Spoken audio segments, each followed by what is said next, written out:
प्रभू देवा आम्ही तुझे मनापासून आभार मानतो, तुला धन्यवाद देतो. पुन्हा एक वार ही संधी आम्हाला दिलीस. तुझ्या वचनातून देवा आम्ही शिकावं, पाहावं, त्याच्यावर मनन करावं. प्रगटीकरण शिकत असताना ज्ञानचक्षु उघड, तुझं गौरव देवा जे अद्भुत वचनात लिहिलेलं आहे ते समजण्यासाठी लागणारी देवा तुझी कृपा कर. आणि सर्व मान महिमा गौरव जे तुझा आहे ते तुला समर्पित कर. केलेली प्रार्थना आमचा तारणारा उद्धारक प्रभू येशू ख्रिस्त याच्या नावात केली म्हणून जे आपल्या स्लाईडवर आहे ते तुमच्या हातात मी दिलेलं आहे. आणि तुम्हाला काही मागच्या वेळेस शास्त्र भाग देखील वाचायला सांगितले होते आणि माझा विश्वास आहे की सर्वांनी ते वाचले असतील. तुमच्या हातात जे आहे ते या स्लाईडवर पण आपल्याला दिसत आहे. तर थोडंसं पुन्हा एकदा याची उजळणी मी तुमच्यासाठी करून घेतो. हे तुमच्या लक्षात राहू दे. तुमच्या हातात पेन असू दे, ठीक आहे. माझ्या हातात पण पेन आहे, तुमच्या हातात पेन, माझ्या हातात पेन. ओके, तर इथून ही जी पुढची स्लाईड आहे तर मी तुम्हाला घेऊन जातो आणि या ठिकाणी मी तुमच्यासाठी सांगतो. ओके, तर pre tribulation rapture, mid tribulation rapture, post tribulation rapture आणि मिलेनिस्टिक जो अप्रोच आहे किंवा एमिलेनिझम असं जे आहे तिथं आपण घेऊया आणि थोडासा आपण त्याविषयी विचार करू. तुमच्या हातामध्ये जो पेन आहे तो तुम्हाला लिहायचं आहे की कोणता अप्रोच कुठं आहे, कुणाचं म्हणणं काय आहे आणि मग तुम्ही हे फोल्ड करून तुमच्या बॅगमध्ये घेऊ शकता. ठीक आहे, तर आपण प्रगटीकरणाच्या पुस्तकामध्ये आहोत आणि अध्याय 1 वचन 3 आपण घेतलेलं होतं. आपण धन्य का आहोत त्याविषयी आपण घेतलं आणि वचन 4 पासून पुढे जाणार आहोत आज आपण. पण वचन 4 घेण्या अगोदर हे जे आहे हे अतिशय महत्त्वाचं आहे. कारण हे जे अप्रोच आहे, हे जे म्हणणं आहे, हा जो विश्वास आहे त्याच्याकडे आपण थोडंसं पाहूया. तर तुम्हाला दिसत आहे तुमच्या हातामध्ये जे आहे की या ठिकाणी एक वचन दिसतं. एबी लोकास पत्र याचा पहिला अध्याय वचन 1 ते 3. ठीक आहे, आणि त्याच्यामध्ये देव प्राचीन काळी अंशांशाने आणि प्रकारांनी आपल्या पूर्वजांशी संदेष्टांच्याद्वारे बोलला.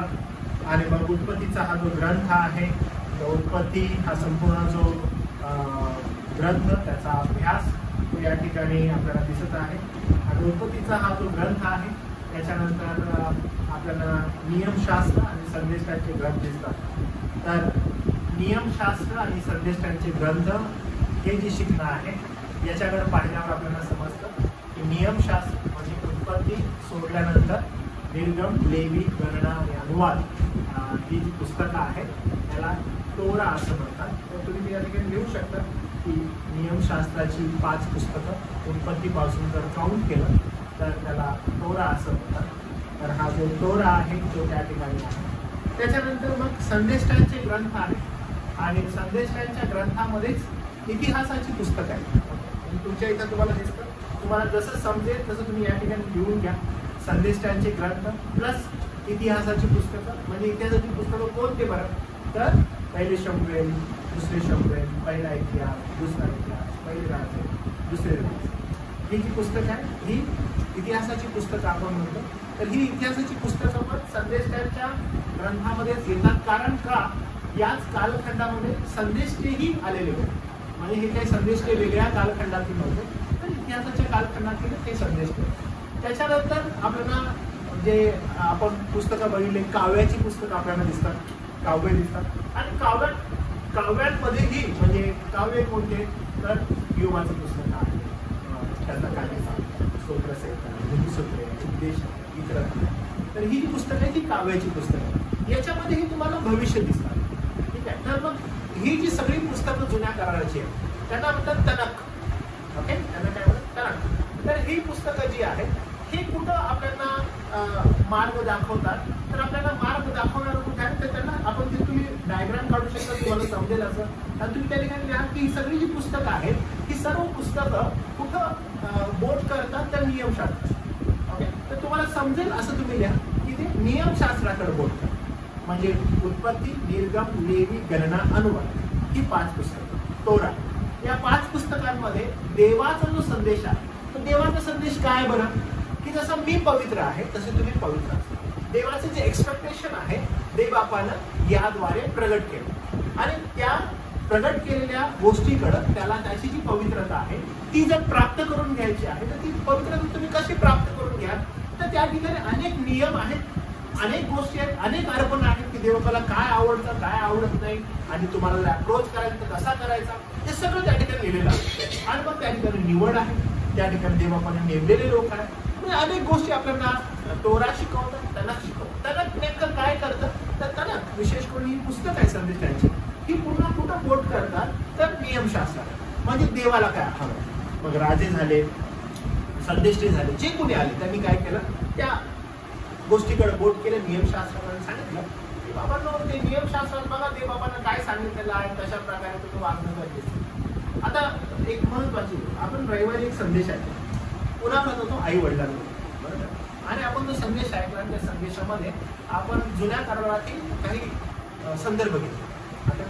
आणि मला तुम्ही सांगा 2 संदर्भ आपण जुन्या करारातून वाचतो आणि 2 संदर्भामध्ये जर आई वडिलांचं तुम्ही ताडण केलं जुन्या काळातील नियमानुसार तर शिक्षा काय वर मरणदंड म्हणजे डायरेक्ट मरण. आई वडिलांना ताडण, आई वडिलांना शिव्या शाप दिले तर काय आहे बरं शिक्षा जीवे मारा बरोबर, म्हणजे डायरेक्टली काय होतं जीवे मारा मरणदंड. म्हणजे देवबापाची जी आज्ञा आहे ती त्याची जी पवित्रता आहे ती एवढी आहे की बोट तिकडे करण्यात येते. आणि त्यामुळं प्रत्येक वेळेस जर राजांना काही प्रश्न पडले, जर राजांना काही समजून घ्यायचं तर कुठं जायचं नियमशास्त्रात. सगळ्यात मला सांगा की सगळ्यात तरुण राजा किंवा सगळ्यात लहान राजा पवित्र शास्त्रामध्ये कोण होता बरं? सगळ्यात लहान वयाने सगळ्यात लहान योशिया. योशिया किती वर्षाचा होता? 8 वर्ष. किती वर्ष? 8 वर्षाचा राहिला. आणि त्याला काय सापडलं बरं? त्याला एक ग्रंथ सापडला आणि तो कुठं होता? नियमशास्त्राचा ग्रंथ. काय म्हणलं कुठं होता? मंदिरात. आणि त्याला सापडला आणि सापडल्यावर त्याला काय केलं? पश्चाताप केला आणि मग काय केलं? मंडळी त्या संपूर्ण राज्याला ते काय सांगत आहे, कसं सांगत आहे, त्याचं योग्य पालन कसं करायला पाहिजे हे त्यांना अवलंबायला सुरुवात केली. म्हणजे राजे काय करायचे? पुन्हा नियमशास्त्र संदेशाच्या ग्रंथाकडे जायचे आणि काय लिहिलेलं आहे, कसं लिहिलेलं आहे, काय पाळायचं आहे हे ते पाहत असतात. मग इथे तुम्हाला दिसतं की वाव किती सुंदर आहे.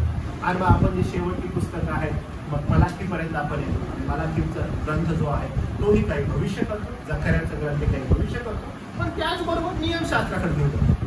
मग इथं बघा आपले जे आपलं जो डायग्राम आहे त्याच्यामध्ये तुम्हाला दिसतं की इंटरटेस्टमेंटल पिरियड आहे 400 वर्षांचा स्तब्धतेचा काळ. त्याच्यामध्ये असं म्हणतं की परमेश्वर देवा बोललाच नाही. परमेश्वर देवा कसा बोलायचा बरं? बरोबर ठीक आहे, विसरू नका. संदेशाच्या द्वारेच बोलायचा का अजून कसं बोलायचं? काय म्हटलंय वचन? पहिलं वचन काय म्हटलं? बरोबर अंशांनी आणि बरोबर. मला सांगा मग कोणकोणते प्रकार होते जुन्या करारामध्ये त्यातून देव बोलला? एक होतं झुडूप बरोबर, अग्नीतून बोलला, गाढवाच्या मुखाद्वारे बोलला, अजून झुडपासून बोलला, चिन्हांद्वारे बोलला, अजून स्त्रीद्वारे ते स्त्रीद्वारे झुडपातून बोलला, अजून डायरेक्ट बोलला, आवाज आला लोकांना, ओ देवाचा आवाज डायरेक्ट बोलला. ओके, मनुष्याचा वापर त्याने केला म्हणजे संदेशांचा वापर केला त्यांच्याद्वारे. बरं, मी देव बोला. मला फक्त हे तुम्हाला सांगायचं की माहिती आहे आपल्याला जुन्या काळामध्ये देवा बोलला. आता इंटरटेस्टमेंटल पिरियड जो 400 वर्षांचा काळ आहे त्याच्यामध्ये देव बोललाच नाही. मग तो संदेशांद्वारे नाही बोलला. किती वर्ष? 400 वर्ष. किती? 400 इयर्स. म्हणजे देव आतापर्यंत काय करत होता? बोलत होता 400 वर्ष देव बोलला असेल. त्याच्यामध्ये खूप साऱ्या उलाढाली झाल्या, खूप सारे लोक उदयास आले, खूप सारे जिवंत होते, काही जण मरून गेले, पण देव बोलला असेल. मग या कालखंडामध्ये तुम्हाला काय वाटतं जी यहुदी विश्वासणारे होते त्यांची आशा काय होती बरं? नियमशास्त्र, संदेश त्यांचे ग्रंथ ते तिकडेच बघत होते आणि त्यामध्ये त्यांना काय दिसलं की मसीहा येणार. त्यांना काय दिसत होतं की मसीहा येणार आणि मसीहा येऊन काय करणार? आम्हाला ज्या गुलामगिरीमध्ये आम्ही आहोत त्या गुलामगिरीतून आम्हाला तो सोडवणार. आणि मग हे फक्त वाट बघत होते कशाची? मसीहा म्हणजे कोण? तर आम्हाला सोडवणार, आम्हाला तारणार, आणि तो येणार. मग आपण पाहिलं त्या ठिकाणी की मसीहा येतो. आता इथे लिहिलेलं आहे बघा, ख्रिस्त जन्म आणि शुभवर्तमानाचा काळ. 400 वर्ष बोललाच नाही. नंतर मग ख्रिस्त जन्म आणि मग तुम्हाला दिसतं की शुभवर्तमानाचा काळ या ठिकाणी गॉस्पल पिरियड. ओके, मग गॉस्पल पिरियड मध्ये आपण आल्यावर किती गॉस्पल आहेत? 4. आणि कोणी कोणी लिहिले ते सांगा, कोणी कोणी लिहिले? यांनी हे शुभवर्तमान लिहिले. याच्यामध्ये येशू ख्रिस्ताचं जे जीवन आहे त्या संदर्भात सांगा. तर मग येशू ख्रिस्त जेव्हा या शुभवर्तमानाच्या कालखंडामध्ये होता त्यावेळेस येशू ख्रिस्त कोणतेही नियम किंवा शास्त्रातील कोणतेही विधी त्यानं तोडले नाही. त्याने ते काय केले? ते पूर्ण केले. आणि त्यामुळे जेव्हा तो शिक्षण देत होता तो काय करायचा? बोट नियमशास्त्र. म्हणजे का? कारण तो म्हणायचा की अजून जुना करार चालू आहे. अजून काय आहे? जुना करार चालू आहे. नवा करार कधी म्हणला? वधस्तंभ. तर त्यामुळे जेव्हा जेव्हा त्याच्याकडे लोक आले तर त्यांना काय दाखवलं? नियमशास्त्र आणि संदेशाचे. कारण त्याच्यामध्ये देवाची जी असणारी पवित्रता आहे आणि देवाचे जे नियम आहेत ते मनुष्याला समजावे, ते मनुष्याला कळावे की एक्सपेक्टेशन काय आहे. म्हणजे काय? व्हॅल्यू समजेल, त्याच्या मरणाचा व्हॅल्यू कळेल. ओके, आता मला तुम्ही सांगा की गोड असतं खाणं. ओके, आता डायबिटीज, तर गोड असतं खाणं, गोड. आता इथं समजा आपण सगळेजण बसलेलो आहोत आणि स्वीट कोणीतरी आणलेला आहे. स्वीट छानपैकी स्वीट, आणि आपण सगळेजण बसलो आणि मग सगळ्यांनी एक एक स्वीट उचललं आणि आपण खायला सुरुवात. आता याच्यामध्ये ओके, या स्वीटमध्ये एक गोष्ट मात्र चांगली आहे की या आपल्या अराउंड एक 25-30 लोकांमध्ये असं इथे कोणतं बसलेलं आहे जे ना फक्त कारलंच खातं, फक्त कारलं खातं. दुसरं काय? कडू कारलं. आणि इव्हन तो कारलंच खाऊन आलेला आहे. तर मला तुम्ही सांगा की इथं बसलेले जे आपण आहोत सगळ्यात जास्त जो गोडवा आहे तो कुणाला लागेल? जो कारलं खातो, बरोबर आहे. म्हणजे त्याला आणि व्हॅल्यू आहे त्याचं. कारण तोंड काय झाले त्याचं? कडू झाले. आणि त्याला एक्स्ट्रीमली गरज कसली आहे? गोड खातो. आपण आज बाबा खातो, आपण काय खातो. गरज कुणाला आहे? ज्याला कारलं जो कडू आहे, तोंड काय झालंय? कडू झालेला आहे. तर शुभवर्तमानाची गरज किंवा हे एवढा अद्भुत ख्रिस्त ज्याला आपण म्हणतो तारतही ख्रिस्त, हा कुणाला कळेल, हा कुणाला समजेल? ज्यांना कळेल की आमची पात्रता काय, आमची योग्यता काय. पण येशू ख्रिस्त काय करायचं? जेव्हा ते त्याच्याकडे कोणी यायचं त्यांना तो नियमशास्त्राकडे पाठायचा. कारण नियमशास्त्र काय करतं? व्हॅल्यू कळतं. अरे मला वाटतं मी कधी घेतलेलं आपल्या चर्चमध्ये घेतलेलं की मला आठवत नाही, पण मी तुम्हाला वारंवार सांगितलंय, गलती करायचं कधी चालू असेल त्यावेळेस, की नियमशास्त्र पापाला अधिक गडद पाप करतं. हे सांगितलं मी तुम्हाला. नियमशास्त्र पापाला काय करतं? अधिक पाप करतं. म्हणजे पापाची ओळख जी आहे ती अधिक तुम्हाला कशाने होते? नियमशास्त्र. येशू ख्रिस्त काय करायचा? नियमशास्त्राकडे घेऊन जायचा आणि नियमशास्त्राकडे घेऊन गेल्यावर पाप काय व्हायचं? अधिक गडद, अधिक हो बापरे, एवढं गडद आहे, एवढं कठीण आहे. म्हणजे पापाला काय व्हायचं? अधिक जास्त पाप, अधिक जास्त गडद, ते अधिक होत होतं. येशू ख्रिस्त त्याला दाखवतोय बघा, ही योग्यता आहे, ही आपली लायकी आहे. आणि तो त्याला तिकडे घेऊन जायचा आणि लोकांना आश्चर्य वाटायचं, वा असं जर आहे तर मग येशू ख्रिस्ताचा वधस्तंभ नेमका काय असेल. म्हणून ज्यावेळेस नवीन करार आला, ओके, येशू ख्रिस्ताने जो नवा करार केला ज्याला आपण न्यू कव्हनंट म्हणतो, तो तुम्हाला या ठिकाणी वधस्तंभावर दिसतो. आणि मग मागच्या वेळेस मी इथे लिहित असताना ते लिहिलेलं होतं. आता तुम्ही त्या ठिकाणी तुमच्या प्रतिक्रिया ह्याच्यात घ्या. वधस्तंभाकडे तुम्ही मान करू शकता आणि त्या ठिकाणी लिहा की त्या वधस्तंभावर तुम्हाला काय मिळालं. काय मिळालं बरं वधस्तंभावर तुम्हाला? आठवतं तुम्ही इथे लिहिलेलं होतं. काय काय लिहिलेलं होतं? वधस्तंभाद्वारे तुम्हाला आणि मला काय मिळालं? तारण, बरोबर, एक तारण लिहिलेलं होतं. सार्वकालिक जीवन उद्दिष्ट झालेलं होतं. अजून वधस्तंभ आठवलं? पापापासून मुक्ती, बरोबर. अजून नीतिमत्व आणि पवित्रीकरण. ओके, नीतिमत्व आणि पवित्रीकरण कुठं? वधस्तंभावर. ओके, तर याला आपण म्हणतो की ते आपल्याला स्थायी मिळालं. ओके, स्थायी म्हणजे मी पुन्हा सांगत आहे, स्थायी म्हणजे ऑन द स्पॉट येशू ख्रिस्तावर विश्वास ठेवल्यानं तुम्हाला आणि मला काय मिळतं? सार्वकालिक जीवन हे उद्दिष्ट मिळतं, तारण मिळतं. ओके, त्यानंतर मग मी काय म्हणतो नीतिमत्व मिळतं, आणि त्यानंतर पापापासून मुक्ती मिळते, आणि मग पवित्रीकरण हे प्राप्त. हे काय होतं? स्थायी. आणि स्थायी जे आहे त्याच्यामध्येच आता आहे प्रोग्रेसिव्ह. ओके, आता काय आहे? प्रोग्रेसिव्ह. तुम्ही लिहू शकता बरं, प्रोग्रेसिव्ह. प्रोग्रेसिव्ह मध्ये मराठीमध्ये याला म्हणतात प्रगतिशील. मराठीमध्ये काय म्हणतात? प्रगतिशील. मग ह्याच्यामध्ये प्रगतिशील म्हणजे काय बरं? तुम्हाला काय समजतं प्रगतिशील म्हणजे? एक आहे स्थायी आणि एक आहे प्रगतिशील. स्थायी म्हणजे पहिला आपण स्थायी बघूया. स्थायी म्हणजे काय? ओके, भेटणं.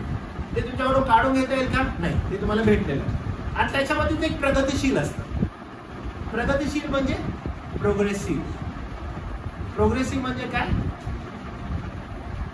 प्रगतिशील कसं कसं प्रगतिशील म्हणजे तू काय बोलत होती? बरोबर. म्हणजे हे काय आहे?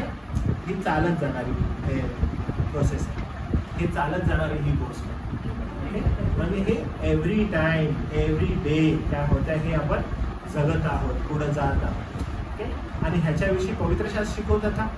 मग पवित्र शास्त्र आपल्याला काय म्हणतात? तुम्हाला स्थायी मिळालं प्रभू परमेश्वराकडून येशू ख्रिस्ताद्वारे आपल्याला मिळालं. म्हणून येशू ख्रिस्ताने काय केलं? वधस्तंभ दिला, आणि त्या वधस्तंभाद्वारे आपल्याला शिक्कामोर्तब. ओके, तर तुम्हाला या ठिकाणी दिसतं. आणि मग हे मिळाल्यानंतर येशू ख्रिस्त त्याच ठिकाणी काय म्हणतो? ज्यावेळेस तो पृथ्वीवर होता तो म्हटला की मी आपली मंडळी रचली. ओके, आपल्या प्रगटीकरणाच्या शिक्षणाचा ओके मूळ जो आपला फोकस आहे, आपलं मूळ जे शिक्षण आहे ते नेमकं काय आहे? मी तुम्हाला सांगितलं, ख्रिस्तानी मंडळी. ख्रिस्तानी मंडळी खुद्द प्रभू येशू ख्रिस्त मध्य वर्तमानाच्या 16व्या अध्यायामध्ये काय म्हणतो? मी आपली मंडळी रचीन आणि तिच्या पुढे अधोलोकाच्या द्वाराचं काहीच, असं तो म्हणाला. बरोबर आहे. स्थापली कोणी? त्याला स्थापली. सस्टेन कोण तिला करेल? तो करेल. म्हणजे हे सगळं कोण करणार? तो करणार. म्हणून तिच्या पुढे अधोलोकाच्या द्वाराचे काहीच चालणार नाही, तिचं संरक्षण तो करणार. आता काही दिवस झाले बघा, आपण पाहत आहोत की भारतामध्ये असो किंवा जगभरामध्ये असो मंडळीचा खूप जास्त छळ होता. ओके, हे नमूद आहे की मंडळीचा छळ, तिचा नाश होईल का? तिचं संरक्षण कोण करत आहे? खुद्द प्रभू येशू ख्रिस्त. तिचा नाश होईल का? कधीच नाही.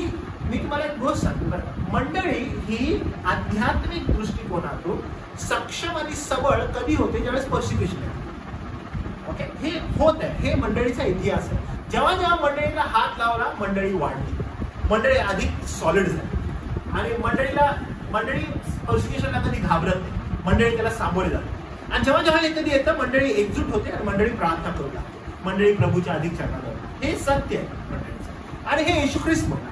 त्यामुळे ज्यावेळेस प्रभू येशू ख्रिस्त, हा वधस्तंभ दिसत आहे, आणि या वधस्तंभानंतर तुम्ही त्या बाजूला तुम्हाला तिथे जागा आहे किंवा तुम्ही बाण करून साईडला लिहा प्रभूचं स्वर्गारोहण म्हणून.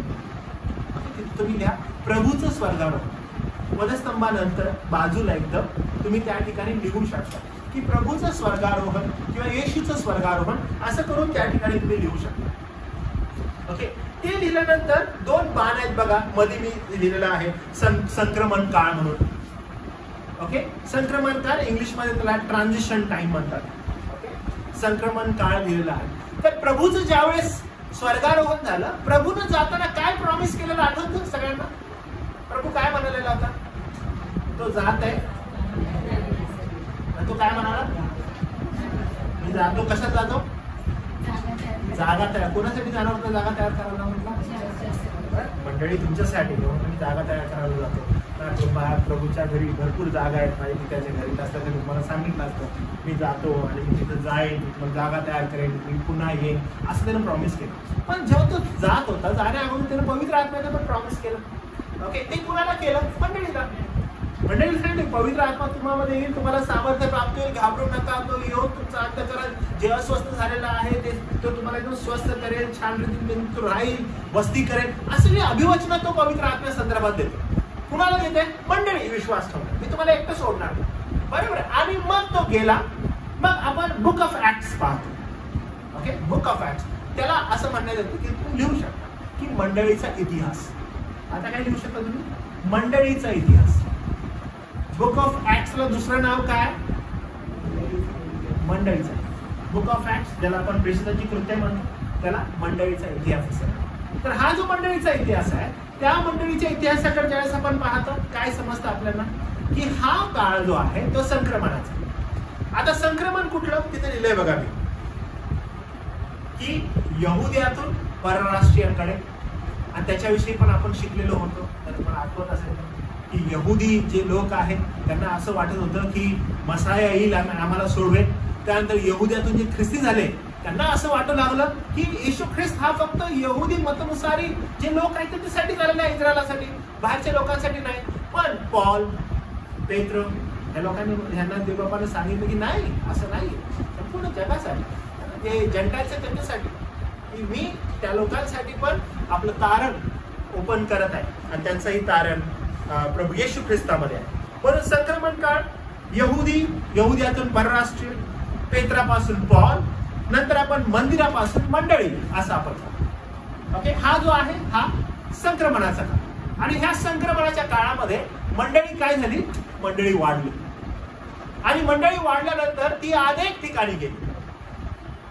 जगभराच्या अनेक कोपऱ्या, इव्हन एशियामध्ये, एशिया मायनर जिथे आपण 7 मंडळी आता आपण पाहणार आहोत थोड्या वेळामध्ये, तर त्या एशिया मायनर मध्ये पण मंडळ्या प्रस्थापित झाल्या. पॉलाचा उपयोग झाला आणि पॉलाचा उपयोग झाला. पॉल छान रीतीनं आता त्याचं मंडळीमध्ये कार्य झालं. आणि मग आपण वाचतो की जिथे जिथे मंडळ्या प्रस्थापित झाल्या त्या ठिकाणी पौलानं पत्र लिहिलं. मग पुढचा काळ जर तुम्ही बघितला तर मंडळांचा काळ तारण कृपेने विश्वासाच्या द्वारे आहे असं त्या ठिकाणी लिहिलेलं आहे. आणि मग या पत्रांमध्ये पौलानं काही भविष्यवाण्या केल्या. काही भविष्यवाण्या प्रभू येशू ख्रिस्ताने केल्या, काही भविष्यवाण्या पौलाने केल्या, काही भविष्यवाण्या पेत्राने केल्या, काही भविष्यवाण्या योहानाने केल्या. आणि योहानानं भविष्यवाण्यांच्या साठीच एक वेगळं पुस्तकच लिहिलं ज्याला आपण प्रगटीकरण. तर हा काय होता? हा मंडळांचा काळ. अराउंड असं म्हटलं जातं की अराउंड 40 AD पासून 42 AD पासून तिथे तुम्ही लिहू शकता. 42 AD पासून ते अराउंड 100 AD पर्यंत. ओके, 100 AD पर्यंत after the death of Christ. Okay, 100 AD पर्यंत, 42 AD पासून 100 AD पर्यंत शुभवर्तमान आणि सगळी पत्र यांचं लिखाण. शुभवर्तमान आणि सगळी पत्र यांचं लिखाण. आणि मग हे लिखाण जे झालं ते त्यावेळेस मंडळांमध्ये हे लिखाण वाचलं जात होतं. ओके, हे लिखाण वाचलं जातं. आणि यामध्ये अनेक भविष्यवाण्या होत्या, अनेक वेगवेगळ्या प्रकारचं शिक्षण.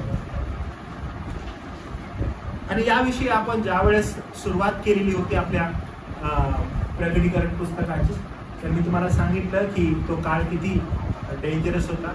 ह्याच्यामध्ये एक फक्त नमूद अजून करू शकतो आपण की AD 70चा काळ. ओके, मागच्या वेळेस आपण बायबल स्टडी मध्ये घेतलेलं होतं. AD 70 मध्ये काय झालेलं कोण सांगेल मला? AD 70 मध्ये काय झालं? AD 70 खूप मोठी घटना घडलेली होती.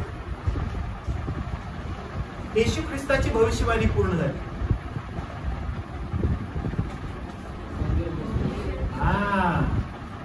मंदिर उद्ध्वस्त झालं. कळेल, चिरावर चिरा उरणार नाही. आणि कुणाला कोण आलेला होता? रोमी कोण होता तो? General Titus. कोण होता? टायटस जो आला आणि त्यानं काय केलं? मग संपूर्ण मंदिर उद्ध्वस्त करून टाकलं. फार इम्पॉर्टंट इन्सिडेंट आहे. ओके, विसरू नका. कारण जे हे 4 जे विश्वास धरणारे लोक आहेत याच्यामध्ये जो पोस्ट ट्रिब्युलेशन वाले जे लोक आहेत ते हा विश्वास ठेवतात की त्या 17व्या शतकामध्येच ओसाडीचा अमंगळ पदार्थ त्या ठिकाणी बसलेला होता आणि मग त्यानं मंदिर जे आहे ते नाश केलेलं आहे असं त्यांचा विश्वास आहे. आणि मग ते म्हणत की तिथून जे आहे सुरुवात झालेली आहे त्याच्या अगोदरच प्रभूनं त्याच्या लोकांना घेतलेला आहे. आणि मग तो जो व्यक्ती आहे टायटस, त्याला ओसाडीचा अमंगळ पदार्थ असं म्हटलेलं आहे की तो व्यक्ती त्या ठिकाणी ओसाडीचा अमंगळ जो आहे तो व्यक्ती त्या मंदिरामध्ये जाऊन बसला आणि स्वतःला देव म्हणून घेऊ लागला. त्याचे अनेक रिझन त्यांचे आहेत. ते म्हणतात की प्रत्येक जो रोमी असायचा तो स्वतःला देव संबोधायचा, स्वतःची मंदिरं बांधायचा आणि म्हणून तसं बोलण्यात येतं त्याविषयी. तर तो इन्सिडन्स फार महत्वाचा आहे 70 AD चा, ठीक आहे, तो विसरू नका कधीही कोणी. तर हा मंडळीचा काळ आणि त्याची पत्र जी आहे ती आपल्याला दिसते. त्यानंतर इथून पुढं जी घटना आहे त्या घटनेकडे मी तुम्हाला घेऊन जातो. पुन्हा एकदा लक्ष द्या की 42 AD पासून अप्रॉक्सिमेट 42 AD पासून ते 100 AD पर्यंत पत्रांचा काळ होता. या पत्रांच्या काळामध्ये जी घटना घडलेली आहे ती विशेष करून या गोष्टीकडे आपल्याला घेऊन जाते 70 AD, ज्याच्यामध्ये त्याच्या अगोदर नेरो आलेला होता आणि नेरोने येऊन ख्रिस्ती लोकांचा फार भयानक छळ केलेला होता आणि त्या छळामध्ये अनेक जण मंडळीतील मेलेले होते, रक्तसाक्षी झालेले होते. हा कालखंड नेरोचा होता. आणि त्याच्यानंतरच मग आपण पाहतो की प्रगटीकरणाचं पुस्तक प्रभूनं देण्यात आलं. अनेकांना सांत्वना दिली, धीर दिला, पण त्याचबरोबर प्रभूचं जे येणं आहे त्याविषयी भविष्यही त्यावेळेस केलं. आणि मग 70 AD मध्ये आपण पाहतो की हा टायटस नावाचा व्यक्ती आला आणि त्यानं येऊन मंदिर जे आहे ते नेस्तनाबूत केलं. प्रभू येशू ख्रिस्त बोललेला होता की चिनाला चिरा उरणार नाही. आणि आपण पाहतो की त्याला सोनं त्या मंदिरातून काढायचं होतं आणि त्यांना लाकडं जी आहे ती मंदिराच्या आजूबाजूला रवली, त्याला आग पेटवली आणि संपूर्ण मंदिर जे आहे पूर्णपणे धुळीस मिळवली. आणि प्रभूची जी भविष्यवाणी आहे ती त्या ठिकाणी पूर्ण. आणि मग इथून पुढचा जो कालखंड आहे आपण म्हणतो की मंडळीचा कालखंड. आणि याच्यामध्ये मग हा एक विश्वास उदयास येत आहे ज्याचं नाव आहे प्री ट्रिब्युलेशन, जो या ठिकाणी तुमच्या हातामध्ये जो पेपर आहे त्याच्यामध्ये दिसत आहे की प्री ट्रिब्युलेशन. आणि हा जो प्री ट्रिब्युलेशन आहे तो काय आपल्याला शिकवतो? Pre tribulation rupture. ट्रिब्युलेशन म्हणजे काय? महासंकट. महासंकट किती वर्षात होता तो? 7 वर्ष. तिथे दिलेला आहे किती वर्षात येतो कालखंड. तुमच्या प्रिंट मध्ये दिसत नाही येतो पण तरी तिथे लिहिण्याचा हा ब्लॅक जो आहे त्याला 7 वर्ष. तर हा जो आहे हा सेंटर पॉइंट आहे. ओके. तर कधी कधी तुम्हाला म्हणजे समजा तुम्ही इथे शिकत आहात आणि मग तुम्ही बाहेर गेला ना तर कुणी जर प्रगटीकरण शिकत आहे आणि त्यांना तुम्ही म्हणा की आम्ही पण प्रगटीकरण शिकतो, मग ते विचारते तुम्ही प्रीवाले, पोस्टवाले की मिडवाले? ओके, असा प्रश्न विचार. प्री आहे, पोस्ट आहे, मिड आहे, काय विश्वास आहे? नाही. मिलेटिव्ह? मिलेटिव्ह काय असतं? तर हे सर्व जे आहे ना हे तुम्हाला आणि मला समजून घ्यायचं आहे हे नेमकं काय. ओके. त्यामुळं मी तुम्हाला सांगितलं की 70 AD मध्ये पोस्ट जे ट्रिब्युलेशन आहे ते असं म्हणतात की ऑलरेडी ही घटना घडलेली आहे.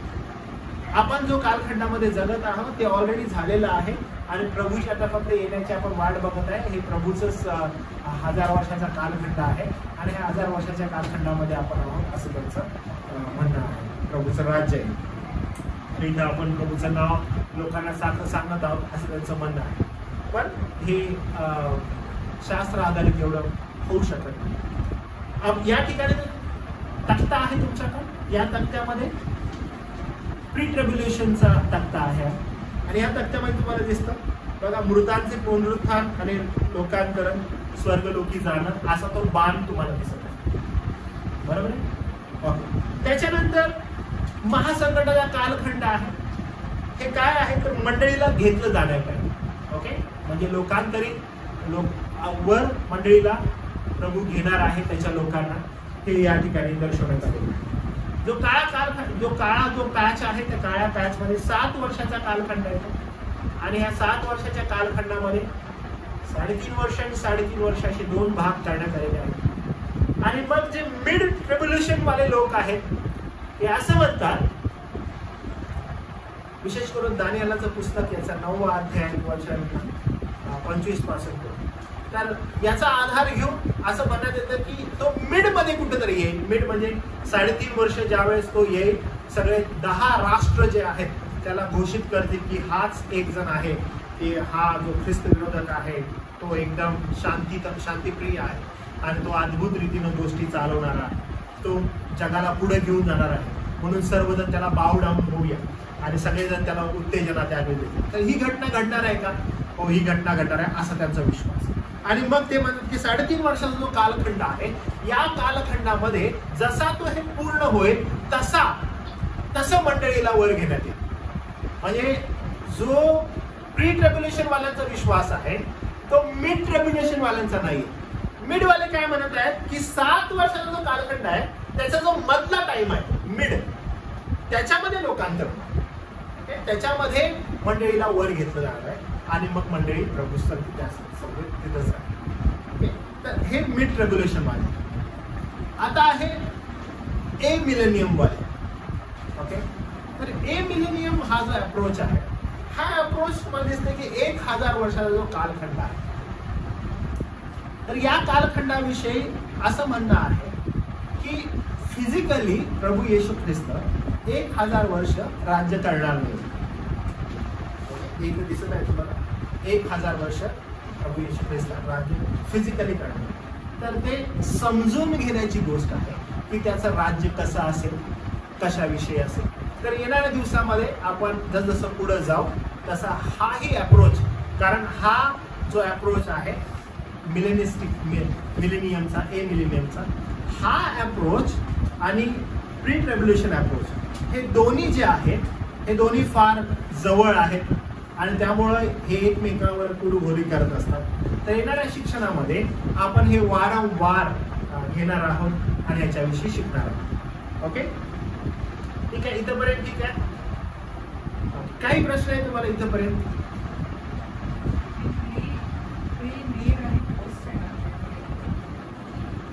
पोस्ट जे आहे, पोस्ट ट्रिब्युलेशन जे आहे ते ऑलरेडी असं बोलण्यात येतं की AD 70, ओके, AD 70 जनरल एक टायटस होता जो रोमनचा फार मोठा एक जनरल होता आणि तो त्या ठिकाणी आला आणि त्यानं काय केलं, जे मंदिर होतं, जे मंदिर त्यानं पाहिलं ते धुळीस होतं. आणि जी प्रभू येशू ख्रिस्ताची भविष्यवाणी होती मत्ती वर्तमान 24वा अध्याय की चिरावर चिरा उरणार नाही. आणि बिलकुल तशा प्रकारे झालं. एकही दगड, आणि मी मागच्या वेळेस तुम्हाला त्या दगडाची साईज सांगितली की एक दगड 40 फुटाचा एक दगड आणि 40 फुटाचा एक दगड 40x12 असा तो दगड होता. आणि असं म्हणायला की असे दगड चिरावर चिरा उरणार, दगडावर दगड उरला नाही आणि सगळं नेस्तनाबूत त्यानं केलं आणि ती भविष्यवाणी त्या ठिकाणी पूर्ण. तर पोस्टवाल्यांचं म्हणणं असं आहे, पोस्ट ट्रिब्युलेशन, की जे आपण प्रभूच्या येण्याची वाट बघतो, जे काही 1000 वर्षाचा कालखंड बघत आहे, तो 1000 वर्षाचा कालखंड प्रभूचा राज्याचा आहे. आणि AD 70 ते पकडत आहेत की त्याच्या अगोदर मंडळीला वर घेण्यात आलेला आहे आणि छळाला तिथून प्रारंभ झालेला आहे. आणि 7 वर्षाचा जर कालखंड आपण पकडला, ते 7 वर्ष आणि आतापर्यंत जर पकडला तर अराउंड 2000 इयर्स झालेले, म्हणून 1000 वर्ष उरत नाही. म्हणून पोस्टवाले स्टँड नाही होत त्यांच्या त्या विश्वासाला, त्यांच्या त्या म्हणण्याला पोस्टवाले स्टँड नाही होत, कारण कुठंतरी तिथं परत असं होतं की त्यांचा अंदाज चुकलेला आहे. म्हणून पोस्टवाले फार मोठ्या ह्याला सांगत पोस्ट ट्रिब्युलेशन की तोच कालखंड होता जेव्हा मंडळीला घेण्यात आलेला आहे. तेव्हापासून आतापर्यंत 2000 इयर्स क्रॉस झालेले आहे. आणि त्यांचं म्हणणं असं होतं की 1000 वर्षाचा कालखंड जो आहे महासंकटाचा त्याला सुरुवात झाली, प्रभूच्या राज्याचा त्याला सुरुवात झालेली आहे. पण 2000 इयर्स पास झाले. नंतर जो आहे तो तुम्ही कुठला म्हटलं? मिडवाला, बरोबर आहे. मिड असं बोलण्यात येतं की ज्यावेळेस प्रभू येशू ख्रिस्त येईल, मंडळीला वर कधी घेण्यात येईल, म्हणजे विश्वास करायला त्याच्या लोकांना प्रभू कधी अंतराळात घेईल. तर त्यांचं म्हणणं असं आहे की प्रभू जो 7 वर्षाचा महासंकटाचा काळ ज्याला म्हणत होता, ख्रिस्त विरोधक उभा राहील आणि ख्रिस्त विरोधक उभा राहिल्यानंतर ख्रिस्त विरोधक आल्याच काही वाईट करणार नाही. ख्रिस्त विरोधक आल्यावर तो संपूर्ण राष्ट्रांची मनं जिंकेल आणि त्या राष्ट्रांची मनं जिंकत असताना पहिले जे 3.5 वर्ष आहे त्या पहिल्या 3.5 वर्षामध्ये तो स्वतःचं राज्य अशा रीतीने प्रस्थापित करेल की लोक त्याला बोलतील आणि लोक त्याच्याजवळ आकर्षित होतील आणि लोक त्याला देव मानला जातील. आणि मग हा ओसाडीचा अमंगळ जो आहे तो जाऊन ज्यावेळेस येरुशलेममध्ये जाईल आणि मंदिराच्या ठिकाणी उभा राहील आणि तो स्वतःला देव म्हणून घेईल, त्यावेळेस मंडळीला वर गेलं म्हणजे मिळ त्या, कारण त्याच्यानंतर मग जगभरामध्ये मंडळीला सामोरे जाण्यात येईल असं म्हणतात. मग असेही म्हणून त्यावेळेस 2 जे संदेष्टे आहेत ते उदयास येतील आणि 2 संदेष्टे उदयास येऊन त्याच वेळेस त्याच्या विरोधात ते बोलू लागतील आणि मग त्यांचं मरण संपूर्ण राष्ट्र पाहतील असं जे म्हणण्यात आलेलं आहे ते पूर्णतः होईल. त्याच्यानंतर मंडळीला गेलं. पण ज्यावेळेस आपण पवित्र शास्त्राची जी घडण आहे ती ज्यावेळेस बघतो त्यावेळेस आपल्याला तेही दिसतं की तेही एवढं फुलफिलमेंट होत नाही त्याने. पण जो मिलेनियम आहे जो अप्रोच आहे आणि जो प्री ट्रिब्युलेशन आहे, हे 2 जे अप्रोच आहेत ते सदैव एकमेकाला क्रॉस करत असतात. आणि येणाऱ्या दिवसांमध्ये आपण जेव्हा शिकू त्यावेळेस ते काय करणार आहोत, अशाच रीतीनं काय त्यांचं म्हणणं आहे, काय विश्वास आहे याच्याकडे आपण पाहतो. अजून काही प्रश्न आहे याच्याविषयी?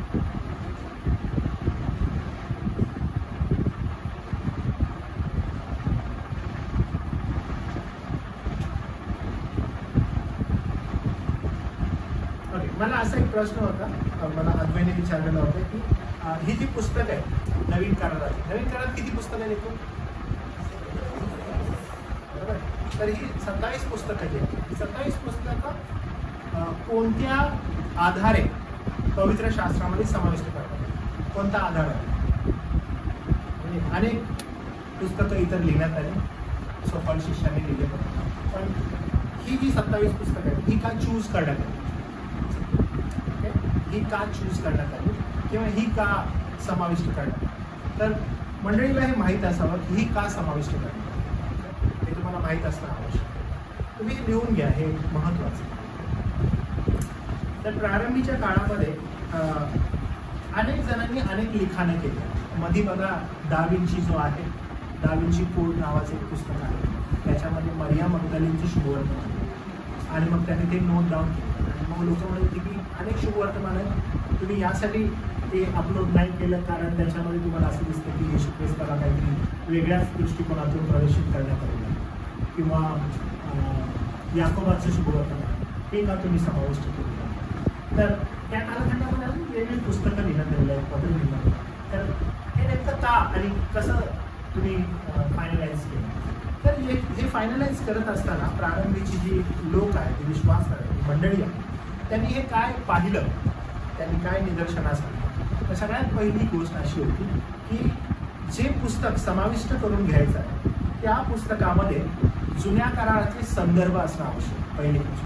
ओके, पहिलं काय होतं, जुन्या कराराचे संदर्भ. आता तुम्ही यहुदाचं पुस्तक पण जर खोलून बघितलं तर तुम्हाला दिसेल की त्याच्यामध्ये जुन्या कराराचा संदर्भ आहे.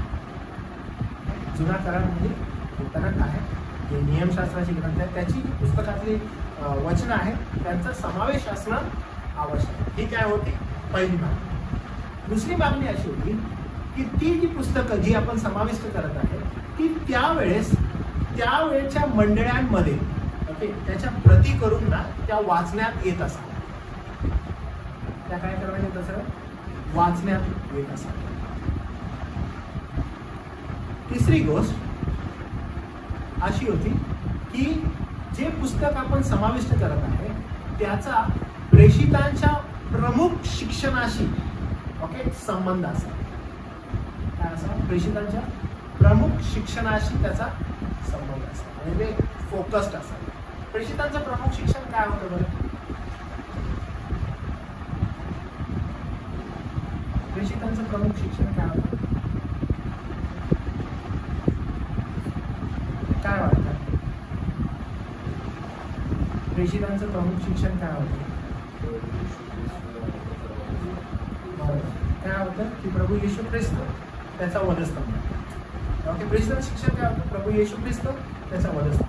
म्हणजे त्याच्या पलीकडे दुसरं काहीच नाही. त्यांचा फोकस, त्यांचं कॉन्सन्ट्रेशन काय होतं? येशू ख्रिस्त त्याचा वधस्तंभ. Okay, and the fourth one जे फार इम्पॉर्टंट होतं की लेखक कोण असावा, तर लेखक प्रेषित असावा. कोण असावं? लेखक प्रेषित असावं. तर तुम्हाला दिसतं मत्तई, मार्क, लूक, योहान या प्रत्येकाला जो लूक आहे तो प्रेषित नव्हता, पण त्याला मार्गदर्शन प्रेषिताने केलं. म्हणजे जे हे लोक आहेत त्यांना मार्गदर्शन केलेलं होतं आणि प्रेषित जे आहेत ते सदैव त्यांच्यावर आय ठेवून होते. तर मग हे जे आहे यांच्याद्वारे काय करण्यात आलं? ही पुस्तकं समाविष्ट होतात.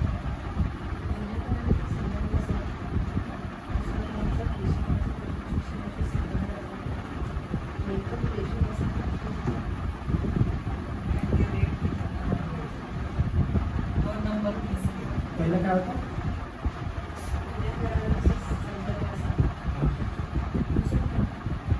जुन्यापर्यंत संदर्भ असावा. दुसरं काय म्हणतो? त्यावेळेस मंडळीमध्ये त्या प्रती करून ते वाचलं जात असावं.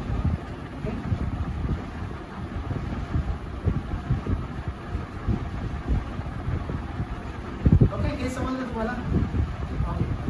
अजून एक महत्वाचं आहे जे मंडळीला अजून हे माहीत असणं आवश्यक. जुन्या करारामध्ये किती पुस्तकं होते? बरं. आणि मग जे हिब्रू बायबल आहे त्याच्यामध्ये किती पुस्तकं आहेत?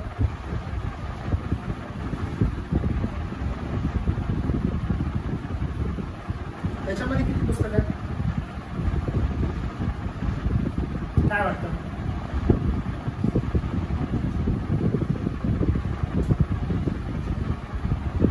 हिब्रू बायबलमध्ये, Hebrew Bible in the sense जे ज्यूइश यहुदी लोकांची ज्याला बायबल म्हणतात त्यामध्ये किती पुस्तकं आहेत?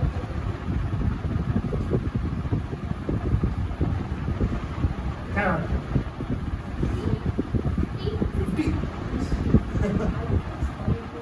24. किती? तर हे जे 24 आहेत हे का, म्हणजे हे कशाबद्दल किंवा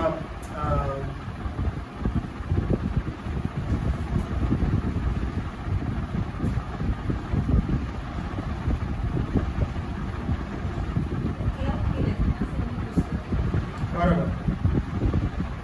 त्यांनी काय केलं? त्यांनी ही जी पुस्तकं आहेत आपल्याकडे जी आहेत ती पुस्तकं त्यांनी काय केली? आपल्याकडे जी आहे ती त्यांनी विभक्त केली. त्यामध्ये कुठली पुस्तकं होती? पहिले राजे, दुसरे राजे, पहिला ऐतिहास, दुसरा ऐतिहास. ही जी पुस्तकं आहेत ही त्यांच्याकडे एकच आहे. ज्यावेळेस ह्याचं पवित्र शास्त्रामध्ये भाषांतर होत होतं त्यावेळेस त्यांना पुस्तकांना वेगळे का मला माहीत असणं आवश्यक आहे.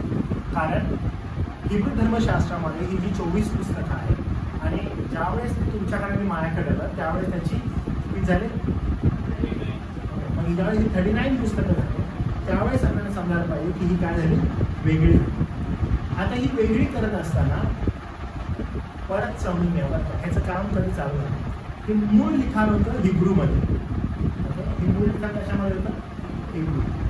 आता हे हिब्रूमधून ग्रीकमध्ये भाषांतर होतं. ज्यावेळेस हिब्रूमधून ग्रीकमध्ये भाषांतर होतं याची सुरुवात प्रभू येशू ख्रिस्ताच्या जन्माच्या अगोदर झाली सुरू. ओके, ज्यावेळेस युनानी भाषा तेव्हापर्यंत ग्रीक भाषा प्रचलित होत होती. जेव्हा ही ग्रीक भाषा मकॅबियन्सच्या कालखंडामध्ये ज्याला आपण 400 वर्षांचा स्तब्धतेचा काळ म्हणतो त्याच्यामध्ये हे जी युनानी लोक आहेत त्याला रोमन लोक म्हणतो हे ज्यावेळेस आले आणि ग्रीक लँग्वेज मार्केट लँग्वेज होऊ लागली त्यावेळेस गरज वाटली की हिब्रू धर्मशास्त्र जे आहे त्याचं भाषांतर आता ग्रीकमध्ये होतं. ज्यावेळेस ते ग्रीकमध्ये भाषांतर होत होतं त्याच वेळेस याला म्हणतात कॅननायझेशन. काय म्हणतात? दुसऱ्याच म्हणतात कॅननायझेशन. ज्यावेळेस हे कॅननायझेशन होत होतं त्यावेळेस ही जी 24 पुस्तकं आहेत त्यांचं भाषांतर झालं आणि हे भाषांतर यांची पुस्तकांची एकत्र त्याची मांडणी झाली. हे भाषांतर प्रभू येशू ख्रिस्ताचा ज्यावेळेस जन्म झाला त्यावेळेस तो धर्मशास्त्र वाचत होता तर अनेकदा येशू ख्रिस्ताची बोलीभाषा जी आहे ती अरामिक आणि ग्रीक अशी असायची. जी धर्मशास्त्र तो वापरायचा ते हिब्रू असायचं. पण त्यावेळेस पॉल आणि मंडळ्या आल्या त्यावेळेस ते धर्मशास्त्र वाचायला येत होतं त्यावेळेस ते ग्रीक धर्मशास्त्र वाचायचं. तर त्याचा वापर होतो. हे तुम्हाला काय असावं हे तुम्हाला माहीत असावं. ज्यावेळेस मंडळी झाली त्यावेळेस ते ग्रीक भाषांतर जे आहे त्या ग्रीक भाषांतराचा भरपूरसा वापर आपल्याला झालेला आपल्या अभ्यासामध्ये दिसतो आपल्या शास्त्रात. त्यामुळे ग्रीक आणि हिब्रू हे जे दोन भाषा आहेत यांचा खूप जास्त वापर लिखाणांमध्ये झालेला आपल्याला. नवीन करार हा पूर्णपणे ग्रीक भाषेमध्ये लिहिलेला आहे. जुना करार कोणत्या भाषेत होता? हिब्रू. नवीन करार कोणत्या भाषेत होता? ग्रीक भाषेमध्ये त्यांचे लिखाण झालेलं आहे. Okay, done. आता आपण पुढे येऊ आपल्या शास्त्र अभ्यासात. इथेपर्यंत तुम्हाला काही प्रश्न आहे? ओके, आपण प्रगटीकरणाकडे येऊ.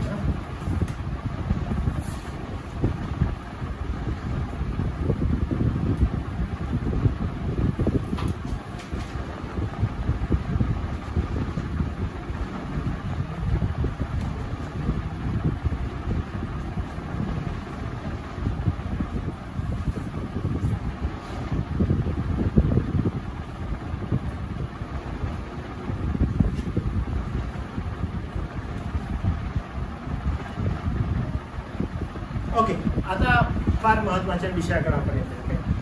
योहानाला झालेले प्रगटीकरण या पुस्तकामध्ये आपण आहोत आणि अध्याय 1 आणि वचन 4 कडे आपण येत आहोत. अध्याय 1 आणि वचन 4.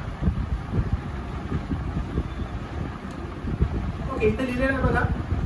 आशियातील 7 मंडळ्यास योहानाकडून जो आहे, होता व येणार त्याचकडून त्याच्या राजासनासमोर जे 7 आत्मे त्याचपासून.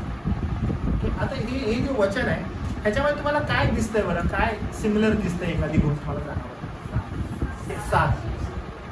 आता हा जो 7 आकडा आहे, प्रगटीकरण शिकत असताना मला एक गोष्ट आता जाणीव होत आहे, म्हणजे अभ्यास करावा. गणित फार महत्वाचं आहे. ओके, म्हणजे हे गणित जे आहे ना ते फार महत्वाचं आहे आणि आपल्याला वारंवार जे आकडेवारी आहे ती आकडेवारी ह्याच्यामध्ये शिकायची आहे. म्हणजे कॅल्सी पण घेऊन बसतो ते एवढं म्हणजे आहे की आपल्याला कॅल्सी घ्यावी लागेल आणि मग कॅल्सी घेऊन त्याची आकडेवारी करावी. तर हे होणार आहे का? हो, होणार. तर हा जो आकडा आहे, ओके, 7, म्हणजे अख्ख्या पवित्र शास्त्रामध्ये अराउंड किती वेळेस 7 हा शब्द वापरण्यात आला? अराउंड 800 टाइम्स संपूर्ण पवित्र शास्त्र. 7 हा आकडा अराउंड 800 टाइम्स असं म्हणणं वापरण्यात आलं. आणि विशेष करून प्रगटीकरणाच्या पुस्तकात हे वारंवार 7 असं दिसतं.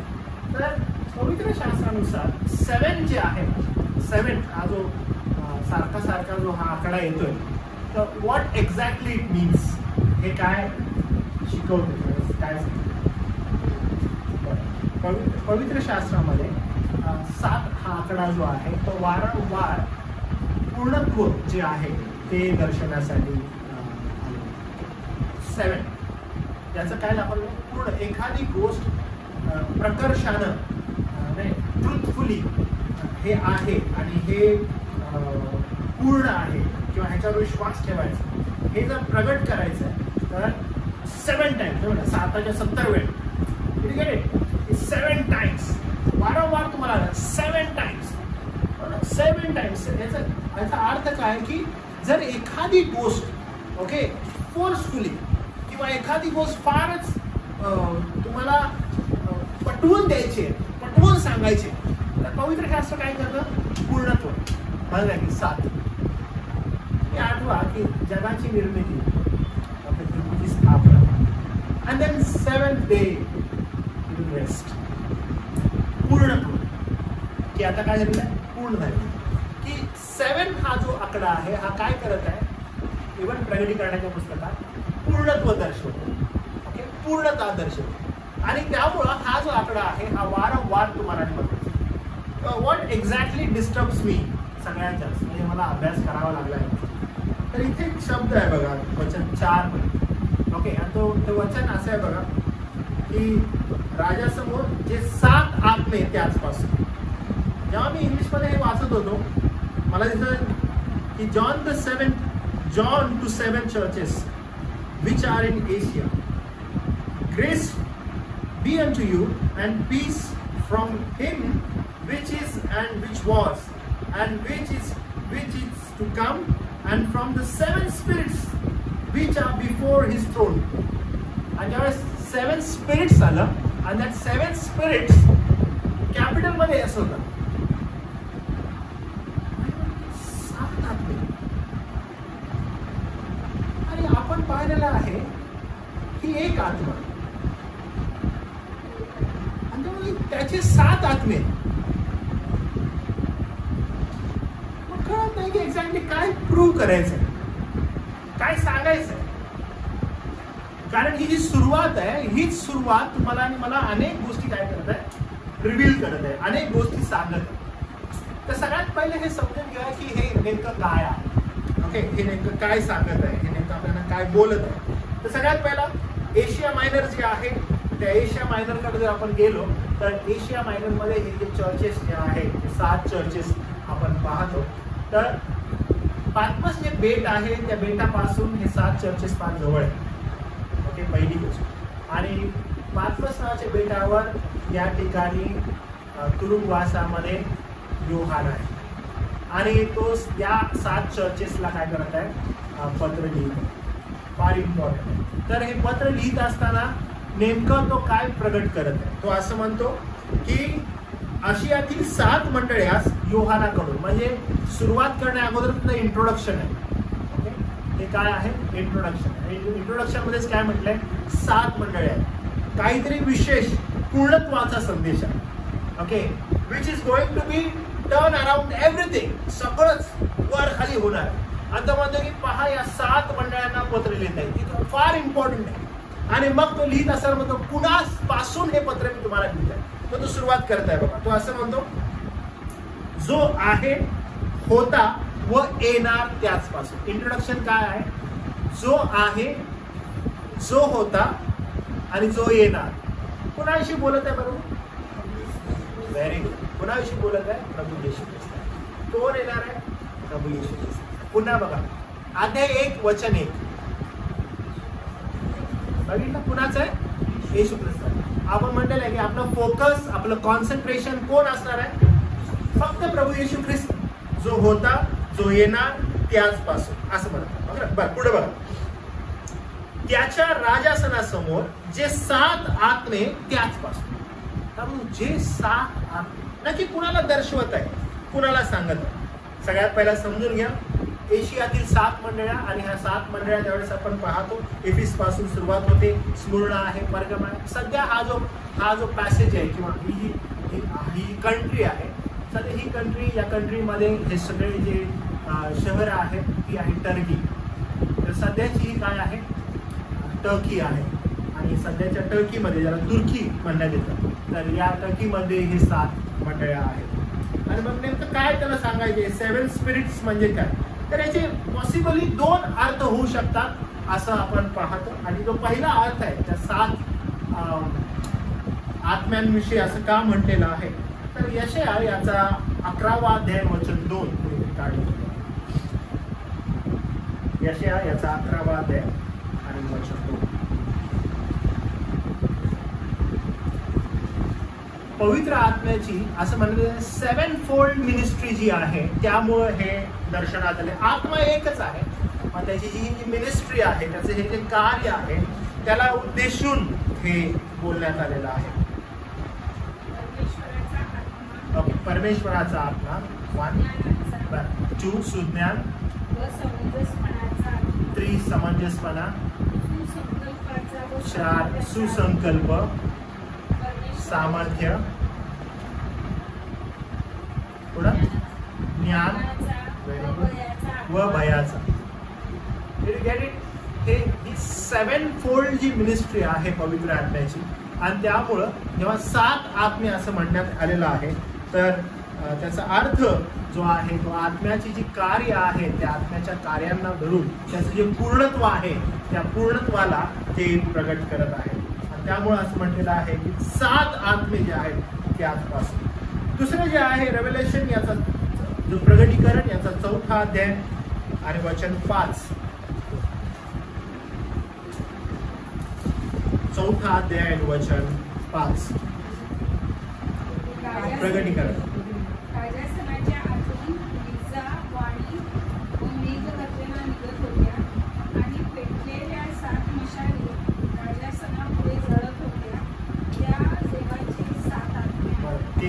7 आत्मे आहेत असं म्हणतात. पुढे जर आपण गेलो 5वा अध्याय 6वं वचन पुन्हा एकदा 5वा अध्याय 6वं वचन. तेव्हा राजासन व 4 प्राणी यांच्यामध्ये व वडील मंडळी यांच्यामध्ये ज्याचा जणू काय वध करण्यात आला होता बरोबर. असा कोपरा उभा राहिलेला मी पाहिला. बरोबर. त्याला 7 शिंगे व 7 डोळे होते. बरोबर. हे सर्व पृथ्वीवर पाठवलेले देवाचे 7 आत्मे. हे देवाचे 7 आत्मे. हे वारंवार का असं बोलण्यात येत आहे की त्याचं पूर्णत्व जे आहे ते पूर्णत्व त्याच्यामध्ये पूर्ण जे झालेलं आहे त्याविषयी ते दर्शवतात. आता हे 7 जो आकडा आहे तो 7 आकडा त्याचं जे वैभव आहे किंवा आत्म्याचं जे कार्य आहे त्या आत्म्याच्या कार्याला दर्शवण्यासाठी जे पवित्र आत्म्यानं कार्य केलेलं आहे त्या दर्शवण्यासाठी हे वारंवार 7 स्पिरिट असं म्हणून त्याचे 7 आत्मे असं दर्शवण्यात आलेलं आहे. ह्याला आपण पूर्ण विराम देत असताना जखर्या याचा 4था अध्याय आणि वचन 1 ते 10 आपण वाचतो. जखर्या आणि जखर्यामध्ये पण अशाच प्रकारे पूर्णत्व आपल्याला दिसतो. जखर्या याचा 4था अध्याय आणि वचन 4. हा अध्याय 4 आणि वचन 1 पासून पुढं.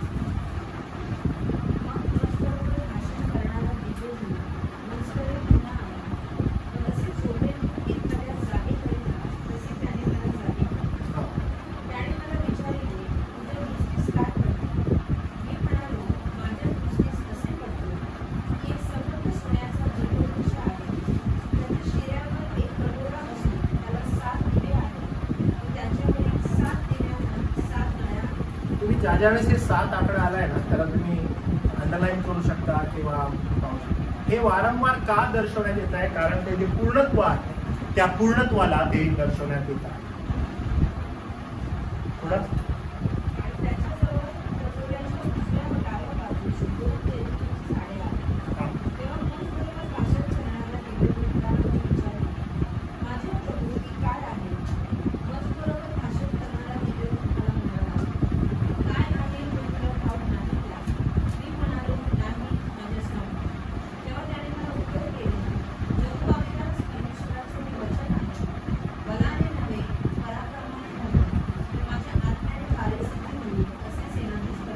थोडंसं या ठिकाणी थांबलं. मला तुम्ही सांगा की मंदिर जे आहे पहिलं मंदिर कुणी बांधलं?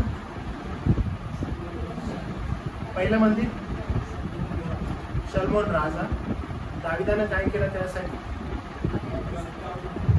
दाविदानं संपूर्णपणे त्याची जी जमवाजमव आहे दाविदानं संपूर्णपणे जे माल आहे मटेरियल आहे जे काही करायचं आहे ते दाविदानं जमा केलं. त्याच्या मुलानं ते बांधलं. ओके. पण ते पुन्हा पडलं पाडण्यात आलं.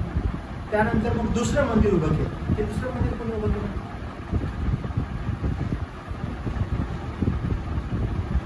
वाचा पुढं.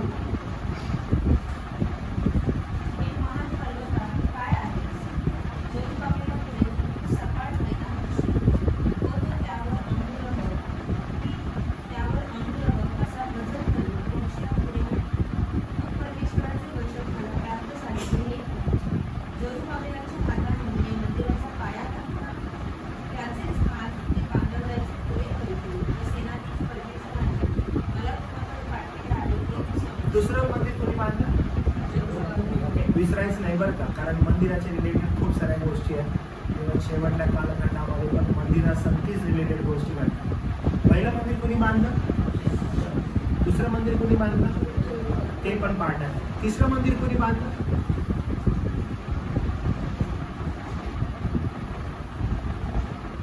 नवीन करार आठवा.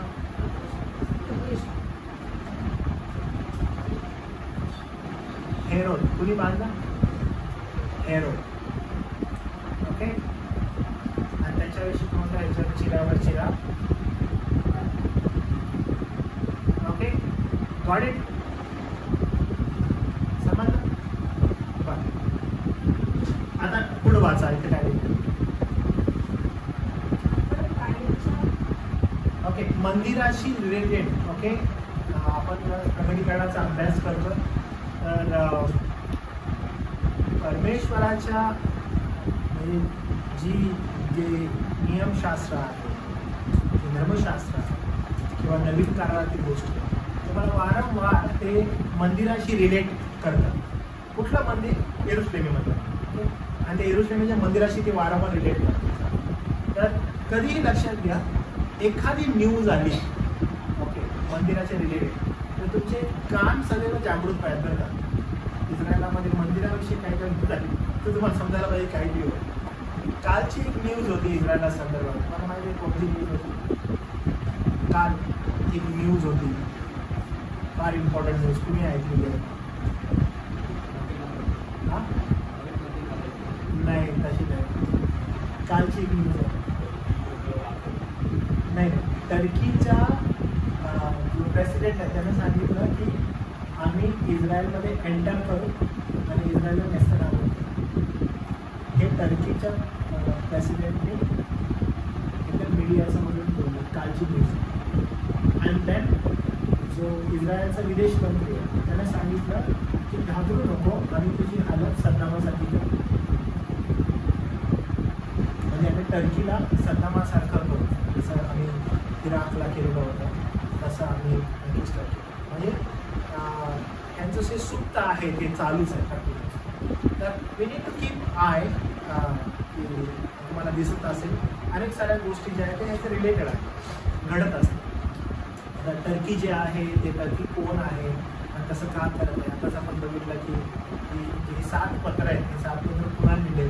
सध्या जे 7 शहर आहे ते तुर्कीमध्ये तुर्किस्तानातलीच आता सध्या तसे बोलत आहे. तर अनेक गोष्टी सगळ्या चालू आहेत आणि आपण त्याकडे लक्ष पण द्यायला पाहिजे, पण गुरफटून नाही राहायला.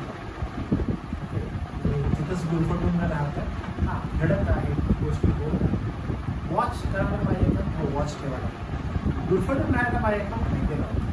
मग अनेक जण आपण पाहतो की प्रगतीकरणामधून कधीच बाहेर नाही, ते त्यांना यायची पण इच्छा नसते. सध्या तर तुम्ही बघितलं तर फार मोठ्या प्रमाणात पॅरिसमध्ये नोकरी झाली ख्रिस्ती विश्वासाची. तुम्ही बघितलं पॅरिसमध्ये सगळ्यात ऑलिम्पिकच्या ह्याच्यामध्ये खूप मोठी नोकरी झाली त्या ठिकाणी. त्यांनी दा विंचीचं जे शेवटच्या प्रभूषणाचं जे फोटो आहे त्या फोटोची त्यांनी नोकरी केलेली आहे.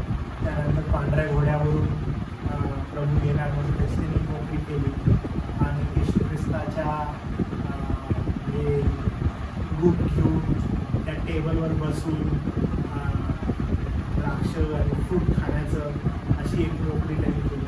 काही ख्रिश्चन ऑर्गनायझेशन आहे त्यांनी त्यांना विरोध केला. काही मोठे स्पॉन्सर्स त्यांची ख्रिस्ती होते त्यांनी त्यांची माघार घेतली. असं पण घडलेलं आहे. सध्या ह्या गोष्टी चालू आहेत आजूबाजूला, ठीक आहे. त्याकडे पण तुमचं लक्ष असते. हे ख्रिस्ताविषयी होणार आहे का? तर ख्रिस्त म्हणतो हो होणार. ते थट्टा करणार आहेत का? ॲब्सोल्युटली. एकदम थट्टा म्हणजे एकदम थट्टा करा. हे होणं होत राहणार आहे का? हे पहिलं झालेलं होतं का? हो झालेलं होतं. आता होत आहे का? हो. पण आपण लक्ष ठेवणं गरजेचं आहे घडत असणाऱ्या गोष्टी.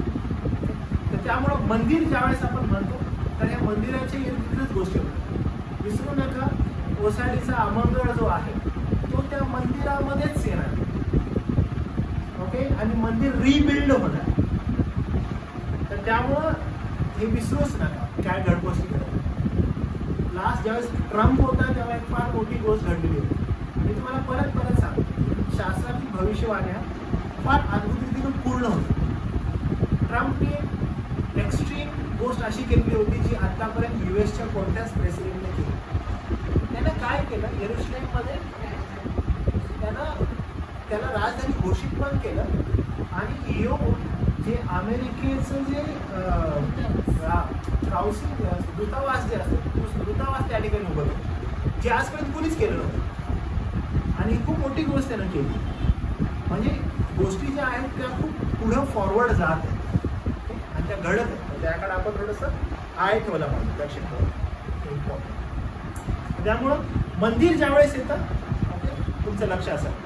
त्यामुळे मी म्हटलं मंदिर कुणी बांधलं तुम्हाला पटकन असं लक्षात आलं पाहिजे. ओके शर्मोन जरबाग ओके हेरो आम्हाला लक्षात असायला कुणाविषयी काय बोललेलं आहे, कुणी पाडलं, काय केलं, याने बांधायला काय केलं. Okay that history we need to okay पुढं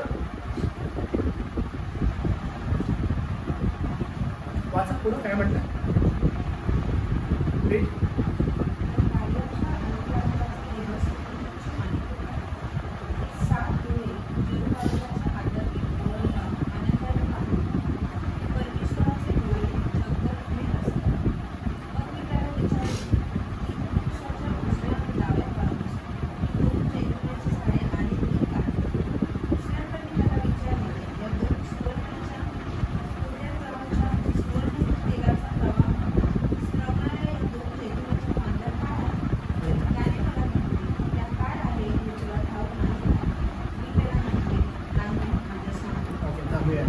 बघा या ठिकाणी ना जे 10वं वचन आहे पुन्हा आपल्याला ते 7 असं दिसतात. ओके, आयदर एनी केस जे 2 ज्या गोष्टी आपण बघितल्या त्याच्यामध्ये एक गोष्ट मात्र इम्पॉर्टंट आहे की 7 is a sign of completion.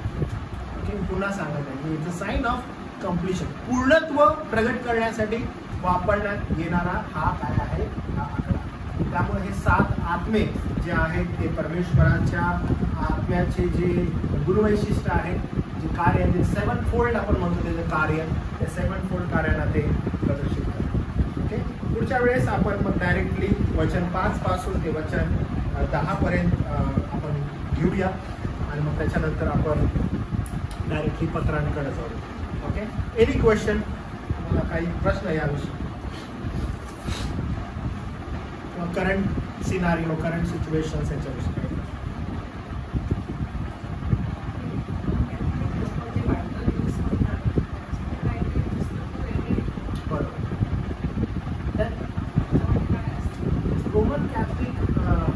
Roman Catholic आहे, ते ख्रिस्ती नाही, त्यामुळे आपण त्यांना ख्रिस्ती काउंट नाही करू शकतो. आणि त्यामुळे त्याची जी पवित्र शास्त्रामध्ये ज्या गोष्टी आहेत ते परमेश्वराच्या ईश्वर प्रेरित ज्याला आपण म्हणतो, त्या ईश्वर प्रेरितच्या ज्या कॉन्सेप्ट आहे त्याच्या ते बाहेर आहे. ते इनफॅक्ट इंटर टेस्टामेंटल पिरियडमध्ये ज्यावेळेस परमेश्वर देवा बोललाच आहे तर त्याचंही पुस्तक ते वापरत आहे. ज्याला आपण त्यांच्या पुस्तकामध्ये तुम्हाला मॅकॅबियन्स असं दिसेल, तर ते पुस्तकही तुम्हाला त्याच्यामध्ये आढळेल, ज्याच्यामध्ये आपण म्हणतो की परमेश्वर देवा बोललाच नाही तरी ते पुस्तक ते वापरत आहे, त्याचा वापर करतात. वर्ड ऑफ गॉड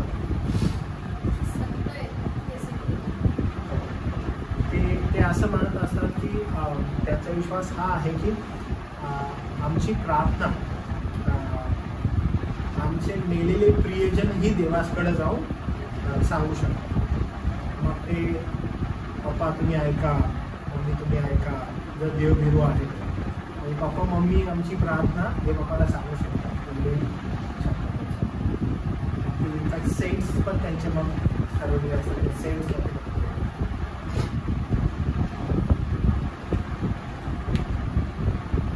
अजून काय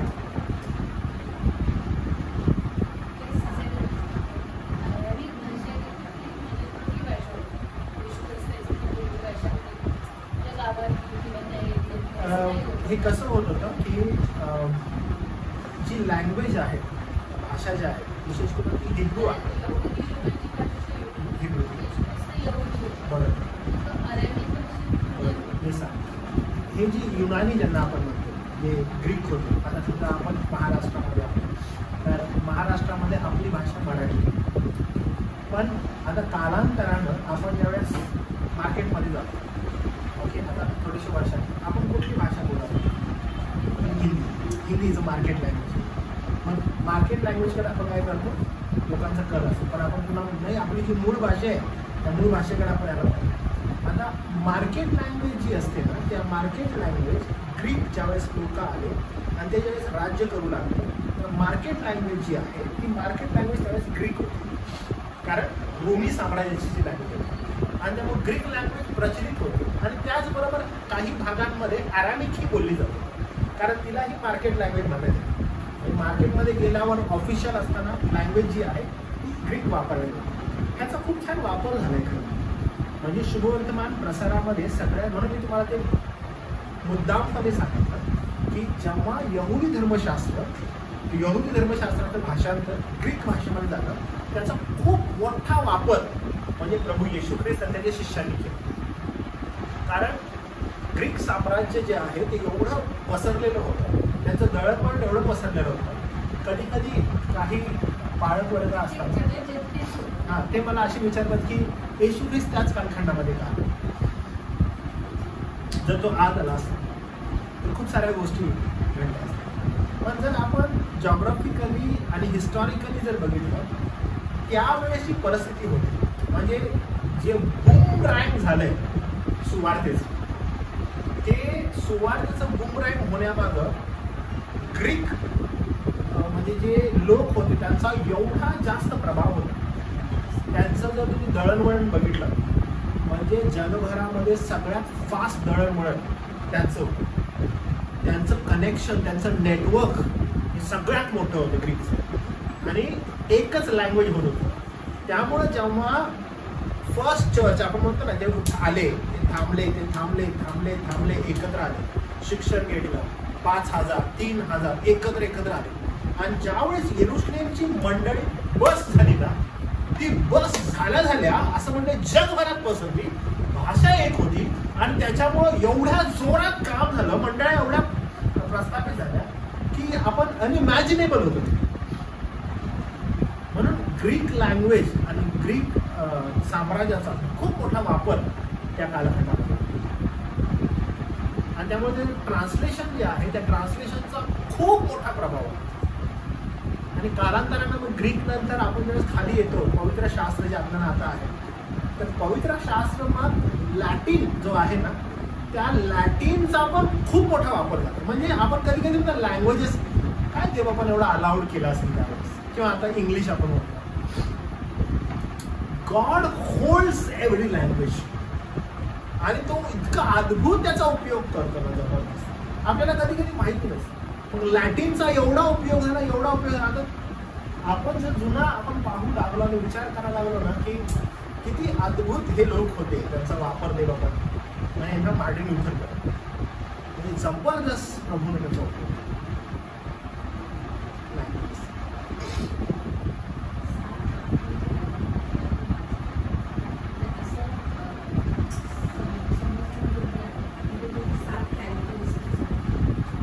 बरोबर, तसंच आहे. तीच सांगितलं की 7 जे त्याचे 7 फोल्ड त्याचे जे कार्य आहे, त्याला इंग्लिशमध्ये 7 फोल्ड म्हणतात. मग त्या 7 फोल्डचे जे आत्मा एकच आहे, त्याचे कार्य डिस्क्राईब करतात. म्हणून आपण यशया 11 आणि 5 वाचलं ते डिस्क्राईब करतो, दुसरं ते त्याला डिस्क्राईब करतात, म्हणजे त्या आत्म्याच्या पूर्णत्वाला डिस्क्राईब. म्हणून ते वारंवार, म्हणजे आपण प्रगटीकरणामध्ये 7 आत्म्याचा उल्लेख सारखा आहे की त्याचं पूर्णत्व काय होतं, अजून स्थापित होतं.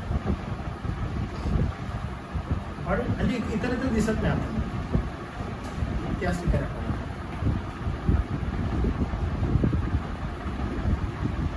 कारण जर आपण यशया त्याचा 11वा अध्याय वचन 2 घेतला आणि पवित्र आत्म्याकडे जर पाहू लागलो, तर आपल्याला काय वेळ माहिती आहे का, की एकच पवित्र आत्मा आहे आणि एवढं करू शकतो. अरे पवित्र आत्मा एक देव आहे, आणि त्याचं जे कार्य आहे ना, त्या कार्याला ते काय करत आहे, प्रदर्शन.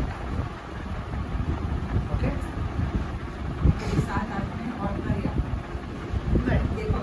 नाही, आत्मा एकच आहे, पवित्र आत्मा.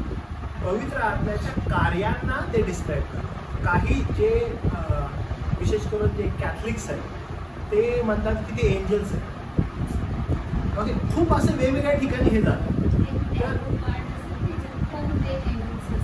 बरोबर, तसं ते बोलतात. म्हणून ना आपण भरकटायचं नाही. आपला विश्वास जो आहे ना, तो आपला विश्वास पवित्र शास्त्रानुसार ज्यावेळेस ठेवतो, तर 7 आत्मे ज्याला म्हणतो ना, तर ते लोक काय करतात, 7 आत्मे म्हणते हो एंजल्स, नाही, असं नाहीये. आत्मा एकच आहे, त्याचं कार्य डिस्क्राईब करत. मग आपण म्हटलं कार्य डिस्क्राईब करत असताना काय प्रदर्शन, वर्ड 7 काय म्हणतं, पूर्णत्व, की हाऊ स्ट्रॉंग, किती मला तुम्हाला सांगायचं आहे, ऐका, की हेच महत्व, हे पूर्णत्व, त्या आत्म्याचं पूर्णत्व प्रदर्शित होतं. पण ते इम्पॉर्टंट. म्हणून आपण एक आत्मा 7 छोटे आत्मे नाही असं नाही होऊ शकत. आत्मा एकच, त्याचं कार्य डिस्क्राईब. अजून काय?